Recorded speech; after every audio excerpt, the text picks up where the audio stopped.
बिहार सरकार के पूर्व मुख्यमंत्री जीतनराम मांझी ने अपने घर पर होली मिलन समारोह का आयोजन किया। इस दौरान जीतनराम मांझी ने जय श्री राम के नारे लगाए। जब इसे लेकर पत्रकारों ने उनसे सवाल किया कि आपके द्वारा जय श्री राम का कई बार विरोध किया गया। इस पर जीतनराम मांझी ने कहा कि ये बात अगर किसी ने कहा है तो ये सही नहीं है। राम का विरोध, कृष्ण का विरोध हमने कभी नहीं किया। हमने कहा है कि राम के चरित्र को सामने रखकर जो रामायण में नीतियां कही गई है वो सारी नीतियां ऐसी है जो भूत, भविष्य और वर्तमान के लिए कामयाब है।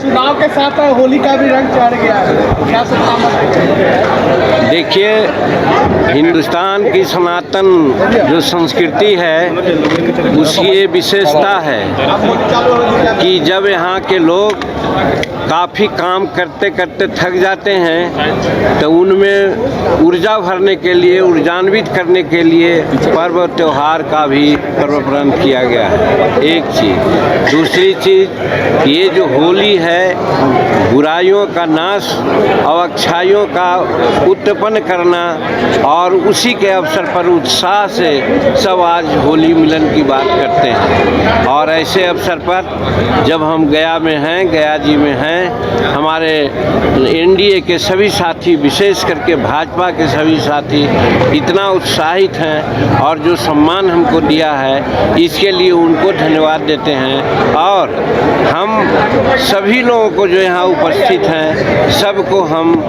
अपने दिल के गहराइयों से शुभकामना देते हैं, बधाई देते हैं कि अगला वर्ष इन लोगों के लिए सुखमय हो और स्वस्थ रहें। साथ साथ आप सभी मीडिया के भाइयों को, गया के जनता को, बिहार के जनता को हम बहुत बहुत होली की बधाई देते हैं, शुभकामना देते हैं। सर, एनडीए का सीट शेयरिंग हो गया, अभी तक महागठबंधन को अब इसके बारे में हम कुछ नहीं कहेंगे, चूँकि बातें सब आपके सामने है और हम अपने को सीमित करना चाहते हैं कि यहाँ ज़्यादा पॉलिटिकल बात नहीं हो।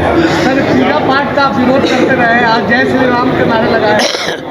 ये किसी ने कहा है तो उसकी मूर्खता है। राम का विरोध, कृष्ण का विरोध हमने कभी नहीं किया है। हमने कहा है कि राम के चरित्र को सामने रखकर जो रामायण में जो नीतियाँ कही गई है वो सारी नीतियाँ ऐसी है जो भूत, भविष्य, वर्तमान के लिए कामयाब है। तो एक कह कर के हम उनके नीतियों को ज़्यादा, उनके द्वारा जो नीतियाँ कही गई है वो सर्वोपरि है, न कि पात्र पर हैं। इसीलिए कभी कभी हम कहते हैं कि भाई राम के नाम तो है ही है, सब जो कुछ बनता है राम के नाम पर ही होता है, आस्था का चीज़ है। और आस्था अगर कोई मिट्टी की भी पूजा करता है तो भी हम उसको मान्यता देते हैं। और राम तो खैर भगवान थे, उनकी पूजा करते हैं तो उसमें क्या दिक्कत की बात है। ठीक है, अपना व्यक्तिगत कुछ हमारा अपना मामला है जिसके चलते कुछ बात वैसी होती है, लेकिन सब लोग जो पूजा करते हैं सबके चरण स्पर्श हम करते हैं कि आप बहुत महान आत्मा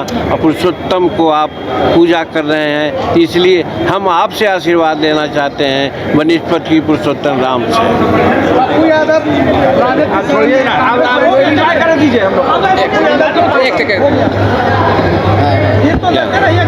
जय श्री राम। पप्पू यादव की कांग्रेस ज्वाइन करने जा रही है, लालू से मिले पप्पू यादव। देखिए, पहले ही मैंने कहा कि राजनीतिक बात की चर्चा में नहीं कहूँगा।